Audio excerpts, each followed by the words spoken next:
Bonjour et bienvenue dans Le Monde Devant Soi, le podcast d'actu international de Slate.fr. Je suis Christophe Caron et je suis en compagnie de Jean-Marie Colombani, directeur de la publication de Slate. Bonjour Jean-Marie. Bonjour Christophe. Et d'Alain Frachon, éditorialiste au Monde et spécialiste des questions internationales. Bonjour Alain. Bonjour Christophe. Aujourd'hui, vous avez pris l'une des décisions les plus importantes pour l'Ukraine depuis son indépendance il y a 30 ans. Ces mots, ce sont ceux de Volodymyr Zelensky à l'issue du premier jour du sommet réunissant les chefs d'État et de gouvernement européens, au cours duquel le statut de pays candidat à l'Union européenne a été officiellement accordé à Kiev.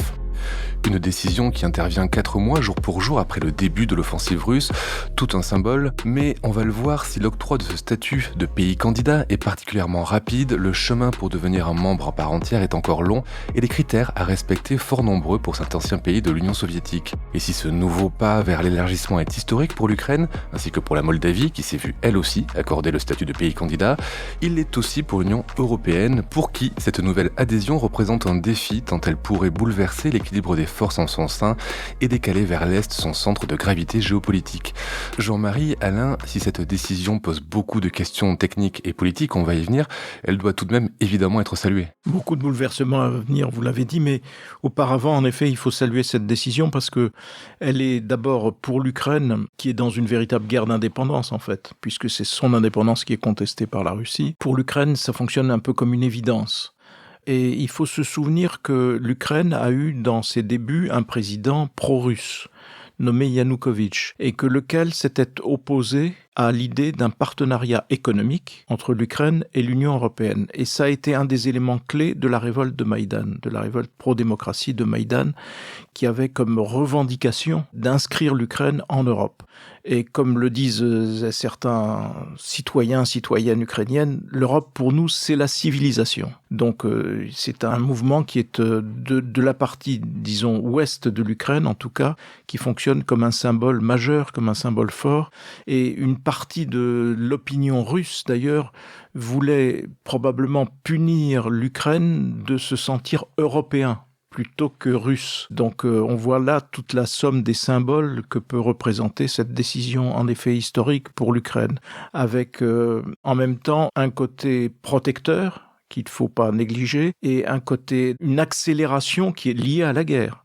S'il n'y avait pas eu la guerre, probablement on serait entré dans un processus infiniment plus long. Il faut d'abord accéder au statut de candidat, puis ensuite les choses se mettent en route. J'en veux simplement pour preuve que sont mises de côté pour le moment les demandes d'adhésion des 6 pays des Balkans, dont certains sont candidats depuis 20 ans.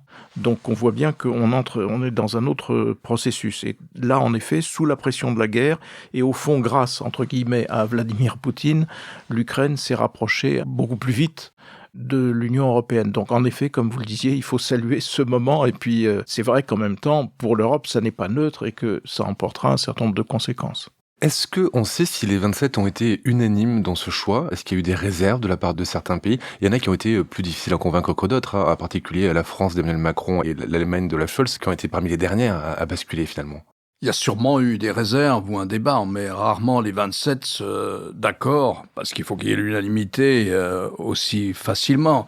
On comprend qu'il y a eu des réserves, mais le mécanique qui est imaginé, c'est-à-dire d'abord avoir le statut, et après on négocie sur toutes les conditions qu'il faut remplir avant d'être membre à part entière de l'Union européenne. Avoir le statut, c'est, si vous voulez, ça permet pour le moment d'étouffer les débats, mais il y en aura, bien sûr qu'il y en aura. Il faut comprendre que la guerre change tout. C'est fréquent, notamment en Europe.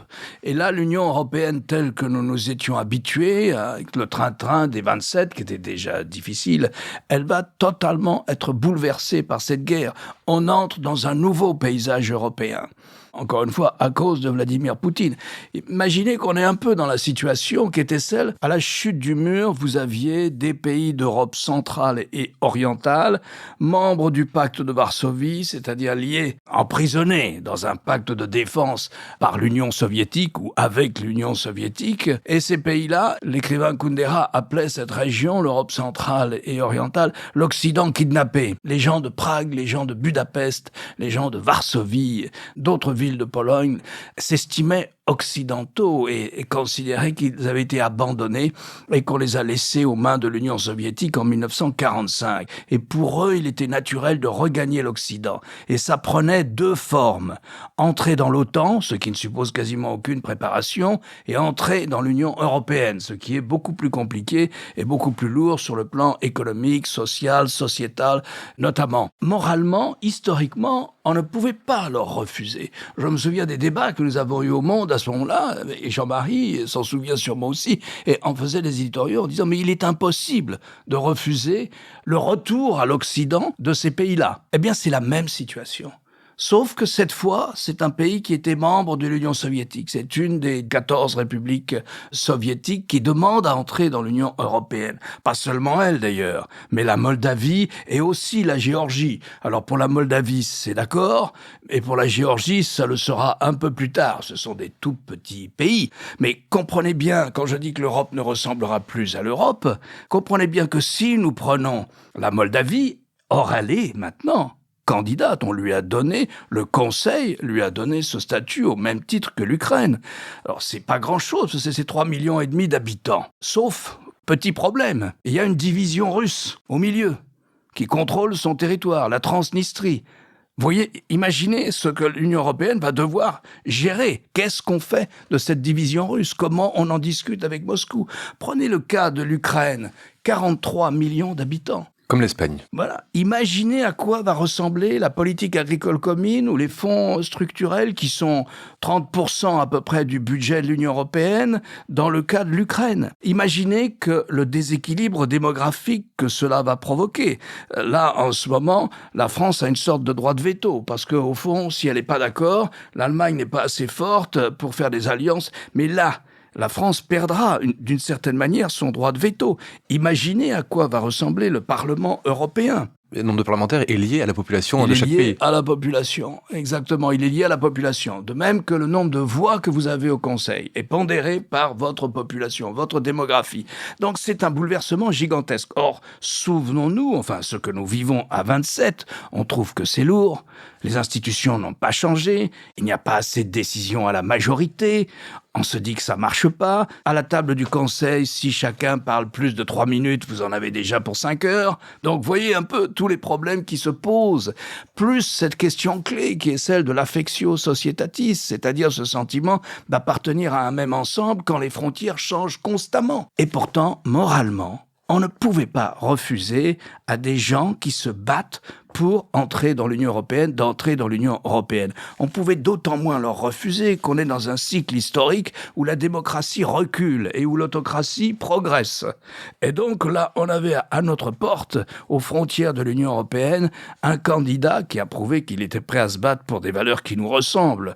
On ne pouvait pas dire non, mais ça sera très difficile, ça change le profil de notre Union européenne et ça pose un tas de questions sur lesquelles il faut déjà commencer à réfléchir. Sans parler de ce qu'évoquait Jean-Marie, c'est-à-dire les candidats des Balkans occidentaux, la Serbie, l'Albanie, le Monténégro, la Macédoine du Nord, tous qui ont déjà le statut de candidat, et même le Kosovo aussi. Ouais, la Macédoine du Nord depuis 2005, le Monténégro depuis 2010, la Serbie depuis 2012 et l'Albanie depuis 2014 qui sont officiellement candidats, donc ça fait quand même une longue attente. Je me demandais, vous parliez du fonctionnement de l'Union européenne qui est déjà très compliqué. Est-ce que c'est quelque chose qu'on peut imaginer changer? Comment est-ce qu'il faut procéder? On passe par traité, ça passe par discussion? Oui, c'est quelque chose qu'il faudra changer, tout le monde le sait et tout le monde le voit bien, et ça passe par un nouveau traité.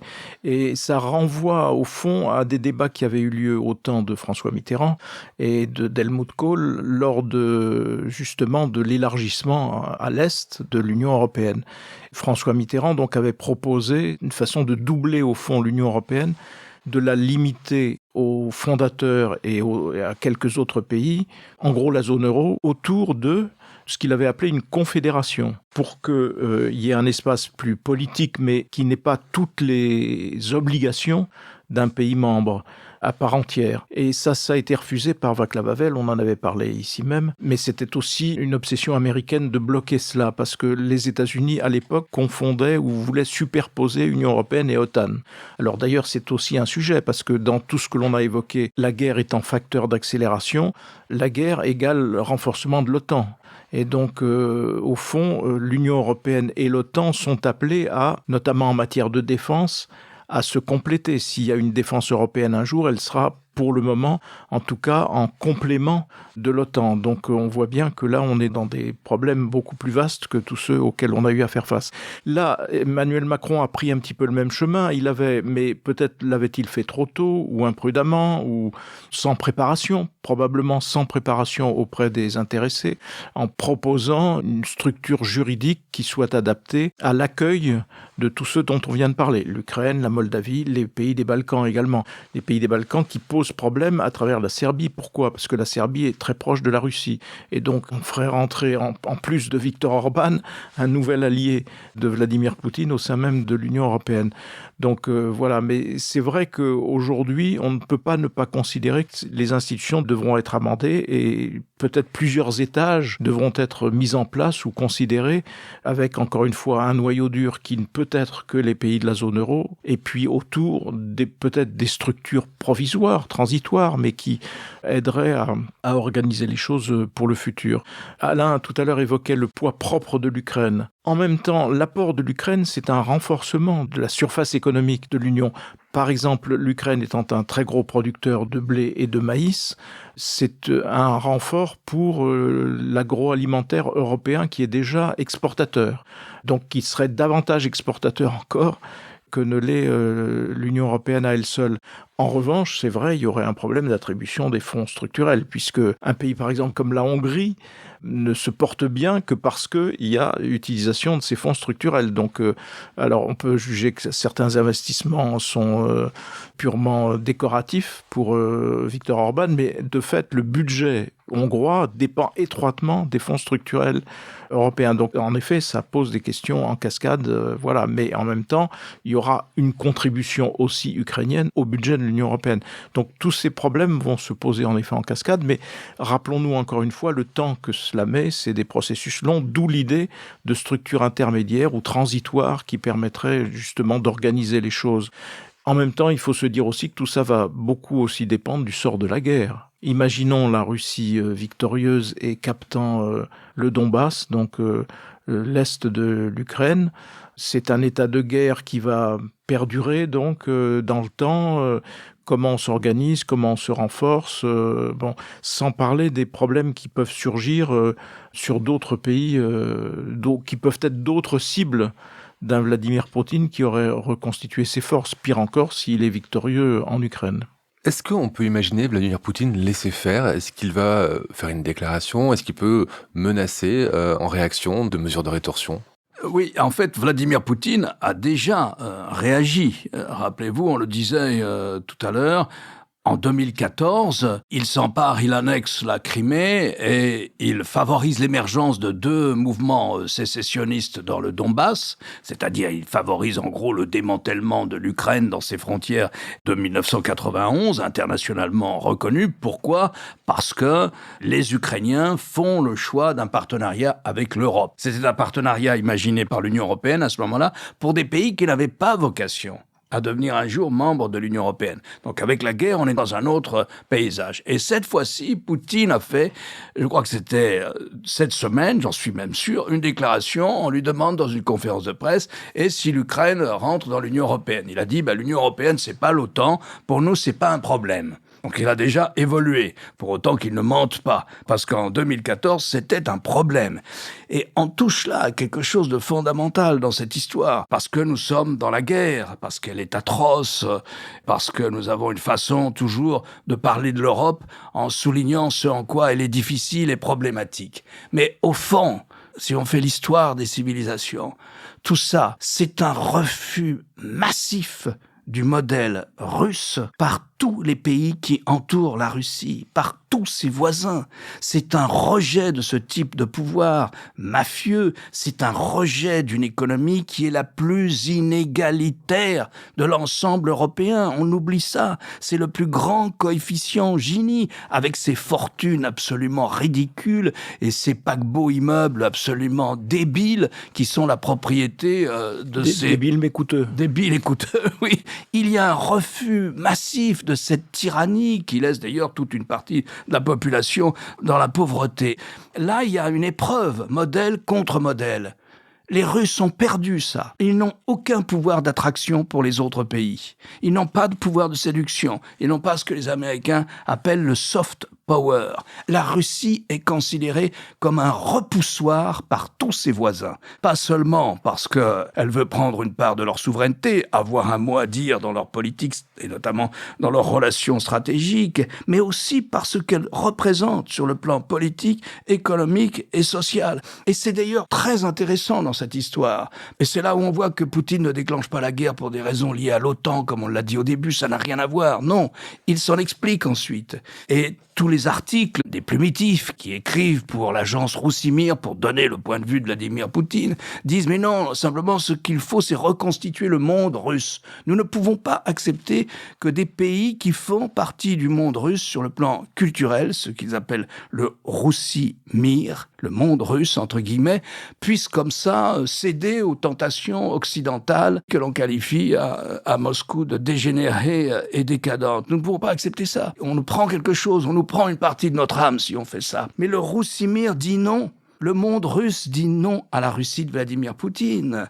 On les comprend. Les gens de Kharkiv, eh bien, ils étaient pro-russes culturellement. Ils partageaient cette idée du Roussimir. Maintenant, la haine est là pour des générations contre ce qu'a fait Vladimir Poutine. Il a d'ailleurs détruit un tiers de la ville. Autre grande place, si vous voulez, autre théâtre du Roussimir, du monde russe, c'est Odessa. Dans tout ce que ce monde russe avait de magnifique, le théâtre, l'opéra, les communautés juives, tout cela, eh bien, Odessa est bombardée tous les soirs, notamment à partir de la flotte russe en mer Noire.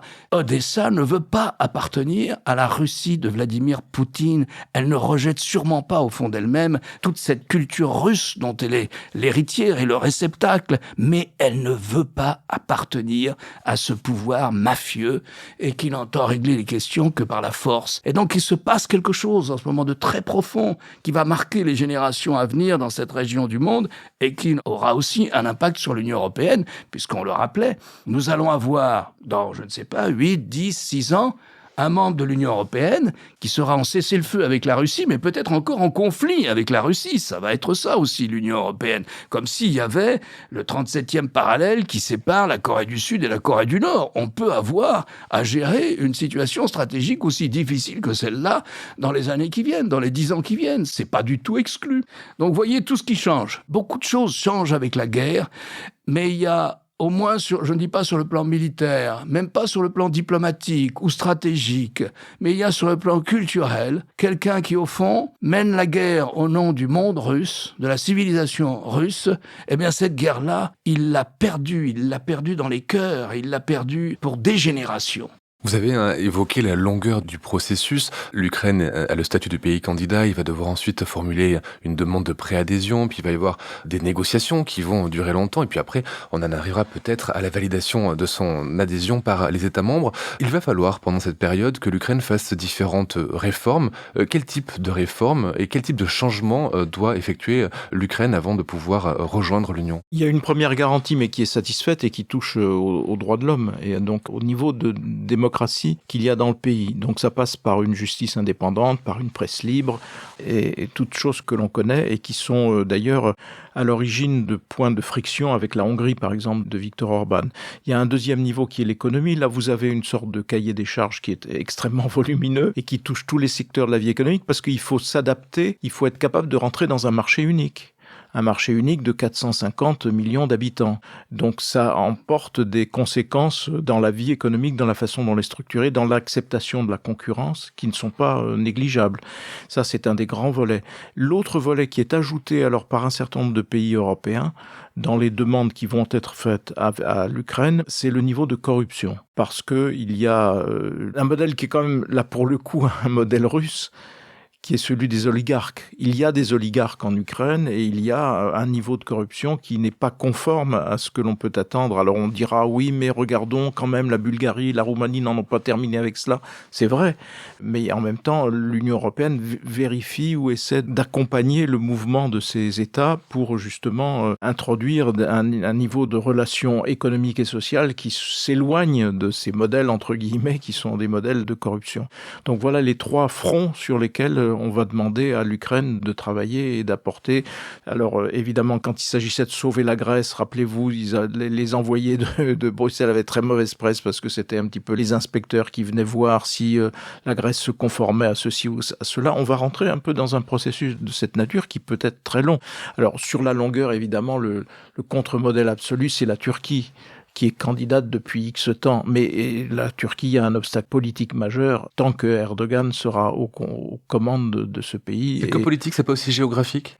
C'est lié aussi à l'idée que l'on se fait des frontières de l'Union européenne. Et en effet, un certain nombre de personnes en Europe, et notamment et surtout en France, considéraient que l'Europe s'arrête à la Grèce. Et que dès lors que vous entrez en Turquie, vous entrez dans l'Orient et non plus du tout en Europe. C'est vrai. Mais il y a aussi la nature du régime qui a quand même bloqué le système, malgré l'appui à l'époque de l'Allemagne qui était pour.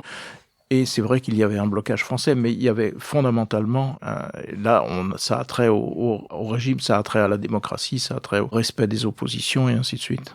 On a parlé de ces pays dans les Balkans qui, eux aussi, font cette demande, et cette demande qui a été repoussée ce jeudi 23 juin. Est-ce que la candidature et la prochaine adhésion probable de l'Ukraine peut les encourager finalement ? Est-ce qu'ils peuvent se dire qu'eux aussi, ils vont finir par nous rejoindre ? Est-ce qu'on va pouvoir leur refuser longtemps si on accepte l'Ukraine ? Alors je sais bien qu'il y a la guerre, mais si on accepte l'Ukraine, est-ce qu'on peut pouvoir leur refuser longtemps l'adhésion ? Non, je pense que le fait d'accepter l'Ukraine et la Moldavie, et sans doute demain aussi la Géorgie, nous conduit mécaniquement à faire entrer les Balkans occidentaux dans l'Union européenne. Il n'y aurait pas de raison. C'est pas plus difficile, c'est plutôt plus facile compte tenu du nombre et de la démographie. Ça pose toutes les questions qu'on a dites sur le sentiment de citoyenneté, d'appartenir à la même communauté quand les frontières changent tout le monde. La pire des solutions, c'est ce qu'on a fait avec la Turquie, c'est-à-dire d'accepter qu'elle soit candidate tout en étant décidé à jamais la recevoir. Et là, il y a un accord ensuite, très vite, après que l'Allemagne soit d'accord. C'était une idée anglo-saxonne, c'était l'idée des Américains et des Britanniques. Ça diluait l'Union européenne, ça la limitait à la sphère économique et commerciale. Donc ça, c'est la plus mauvaise solution qu'on puisse faire. Donc je pense que les Européens en sont conscients, ils l'ont dit d'ailleurs. Il faut pas répéter ça, mais ça ne crée que des désillusions, des rancœurs, des ressentiments. C'est le cas déjà en Serbie, c'est plein de ressentiments à l'encontre de l'Union européenne parce qu'ils sont pas encore dans l'Union européenne. C'est le cas en Serbie. Il y a des pays qui ont pris beaucoup de risques aussi pour avoir le statut, comme la Macédoine du Nord, par rapport à la Grèce, qui n'en veut pas. Donc, non, je crois qu'en prenant la décision qu'ils ont prise, le 23 juin, les 27 se lient les mains et sont obligés d'accepter, probablement avant l'Ukraine d'ailleurs, et avant la Moldavie, d'accepter les Balkans du Sud. Donc, on sera déjà dans une nouvelle configuration. Il faudra déjà changer l'institution, je pense. Mais n'oublions pas que, voilà, tout ça est dû à quoi ? Tout ça est dû à la séduction qu'exerce l'Union européenne. Si nous vivons en France, on ne voit que les problèmes, les difficultés, les laborieux conseils. Et d'ailleurs, c'est le pays où il y a le moindre, ou un des pourcentages les plus faibles de soutien à l'Union européenne. Alors que depuis le début de la guerre, le soutien à l'intérieur de l'Union européenne, de même que celui qui s'est manifesté à l'extérieur de l'Union européenne, n'a cessé de monter. Et j'en veux pour preuve les résultats d'un Eurobaromètre, un sondage commandité par le Parlement européen sur les opinions au sein des 27, les opinions européennes au sein des 27 et la guerre. Eh bien, le point saillant de ce sondage, c'est l'augmentation du soutien des opinions publiques européennes à l'Union, des opinions publiques de l'Union au projet européen. 65% Si l'on en croit ce sondage, 65% des personnes interrogées de l'échantillon manifestent un attachement croissant à l'Union européenne. C'est le plus fort pourcentage depuis 2007. 80% des Européens approuvent les sanctions et à 59% d'entre eux se disent même prêts, s'il le faut, à payer un soutien plus lourd, à payer sur le plan économique, fiscal, tout ce que vous voulez, un soutien plus lourd. Alors on verra si cet hiver, on obtient les mêmes résultats. On verra si ça continue. Mais pour le moment, je trouve que c'est intéressant de voir que à l'extérieur, tout le monde veut rentrer dans l'Union européenne. C'est le modèle auquel on veut ressembler, hein. Et comme disait Frank Sinatra, je veux en être parti, en chantant New York, New York. Eh ben, ils veulent en être parti. Parce qu'il n'y a pas de tyrannie politique et parce que sur le plan économique et social, c'est très supérieur à ce qu'ils voient en Russie. Mais à l'intérieur aussi, la guerre a ressoudé un sentiment pro-européen.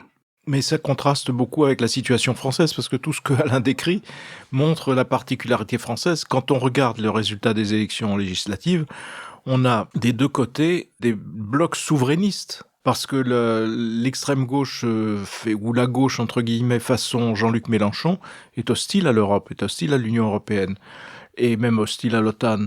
De la même façon, l'extrême droite de Marine Le Pen, depuis que Poutine est là, pro-Poutine, et elle a été longtemps hostile même à l'euro. Alors aujourd'hui, elle dit qu'elle est réconciliée avec l'euro, mais elle n'est pas réconciliée avec l'Union européenne, puisqu'elle veut la changer profondément, ainsi de suite.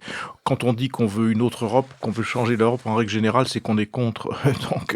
Mais ça représente une bonne part de la population française, en tout cas dans les votes, qui est en contradiction, en effet, avec l'évolution que mentionnait Alain, et qui peut redonner de l'espoir à celles et ceux qui voient la Grande-Bretagne comme modèle, le Brexit comme modèle. Et je terminerai pour confirmer cette attractivité de l'Europe auprès des États qui en sont les satellites. Je rappellerai ces mots de notre camarade, la journaliste Marion Van Rentergem, qui disait sur Twitter que dans cette vaste injustice qu'est le monde, l'Union européenne est la zone la moins inégalitaire, la plus redistributive et la plus protectrice des droits et des libertés. Merci Alain. Je rappelle votre chronique chaque jeudi dans Le Monde et sur lemonde.fr. Merci Jean-Marie. Je rappelle quant à vous votre participation hebdomadaire le jeudi aussi à l'émission Politique sur France 24. À la semaine prochaine. Merci Christophe. Merci Christophe. Retrouvez Le Monde devant soi chaque vendredi sur slate.fr ou votre plateforme de podcast préférée.